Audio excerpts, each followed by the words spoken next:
In this year's annual letter, Melinda and I take the toughest questions we get asked. One that's come up for a long time is, as we make the world healthier, is the population going to get so big that feeding everybody and maintaining the environment is going to be impossible? Now that's back from high school algebra, but let's take a look. First, we've got population. Now, the world today has 6.8 billion people. That's headed up to about 9 billion.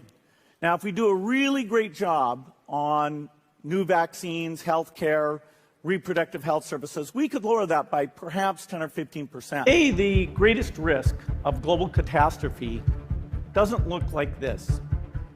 Instead, it looks like this. If anything kills over 10 million people in the next few decades, it's most likely to be a highly infectious virus rather than a war. Now, part of the reason for this is that we have invested a huge amount in nuclear deterrence, but we've actually invested very little in a system to stop an epidemic. We're not ready for the next epidemic. The failure to prepare could allow the next epidemic to be dramatically more devastating than Ebola. The best lessons, I think, on how to get prepared are, again, what we do for war. We need a medical reserve corps, lots of people who've got the training and background who are ready to go with the expertise. Do you think it's going to happen? What? To get to vaccination of 70% of the population of the world? No, it's too late. Too late. I mean, there's a lot of diseases out there that demand does not exist for that. Prepare for the next one. That, I'd say is will get attention this time. Why are you the way that you are? I hate so much about the things that you choose to be. Most commonly misunderstood situation. Yeah, they definitely push that we have a overpopulation. Yeah, why is that? I don't know. It's just like, I think it's like, this is a holdover from like, I don't know, the 70s or something, So there was a huge baby boom, like where people did have a ton of kids after World War II.